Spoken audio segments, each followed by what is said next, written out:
मेरे प्यारे प्यारे दोस्तों, आज मैं आप सबको सुनाऊंगी श्री कृष्ण जन्माष्टमी कथा, जिसको सुनकर जन्म जन्मांतर के पाप कट जाते हैं और मोक्ष की प्राप्ति होती है। भाद्रपद कृष्ण अष्टमी को श्री कृष्ण जन्माष्टमी कहते हैं, क्योंकि यह दिन भगवान श्री कृष्ण का जन्म दिवस माना जाता है। इसी तिथि की घनघोर अंधेरी आधी रात को रोहिणी नक्षत्र में मथुरा के कारागार में वसुदेव की पत्नी देवकी के गर्भ से भगवान श्री कृष्ण ने जन्म लिया था। यह तिथि उसी शुभ घड़ी की याद दिलाती है और सारे देश में बड़ी धूमधाम से मनाई जाती है। जन्माष्टमी के दिन भगवान श्री कृष्ण की जन्म संबंधी कथा भी सुनते सुनाते हैं, जो इस प्रकार है। द्वापर युग में भोजवंशी राजा उग्रसेन मथुरा में राज्य करता था। उसके आताई पुत्र कंस ने उसे गद्दी से उतार दिया और स्वयं मथुरा का राजा बन बैठा। कंस की एक बहन देवकी थी,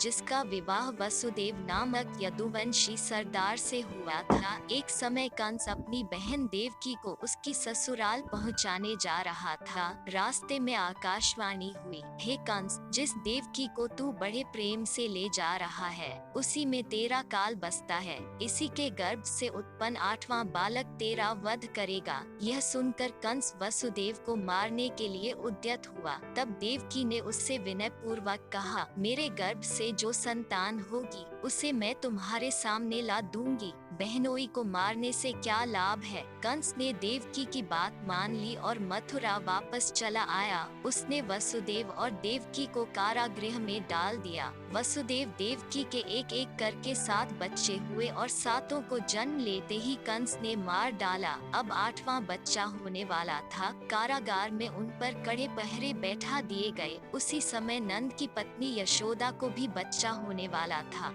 उन्होंने वसुदेव देवकी के दुखी जीवन को देख 8वें बच्चे की रक्षा का उपाय रचा। जिस समय वसुदेव देवकी को पुत्र पैदा हुआ, उसी समय संयोग से यशोदा के गर्भ से एक कन्या का जन्म हुआ, जो और कुछ नहीं सिर्फ माया थी। जिस कोठरी में देवकी वसुदेव कैद थे, उसमें अचानक प्रकाश हुआ और उनके सामने शंख, चक्र, गदा, पद्म धारण किए चतुर्भुज भगवान प्रकट हुए। दोनों भगवान के चरणों में गिर पड़े। तब भगवान ने उनसे कहा, अब मैं पुनः नवजात शिशु का रूप धारण कर लेता हूँ। तुम मुझे इसी समय अपने मित्र नंद जी के घर वृंदावन में भेज आओ और उनके यहाँ जो कन्या जन्मी है, उसे लाकर कंस के हवाले कर दो। इस समय वातावरण अनुकूल नहीं है, फिर भी तुम चिंता न करो। जागते हुए पहरेदार सो जाएंगे। कारागृह के फाटक अपने आप खुल जाएंगे और उफनती अथाह यमुना तुमको पार जाने का मार्ग दे देगी। उसी समय वसुदेव नवजात शिशु रूप श्री कृष्ण को सूप में रखकर कारागृह से निकल पड़े और अथाह यमुना को पार कर नंद जी के घर पहुँचे।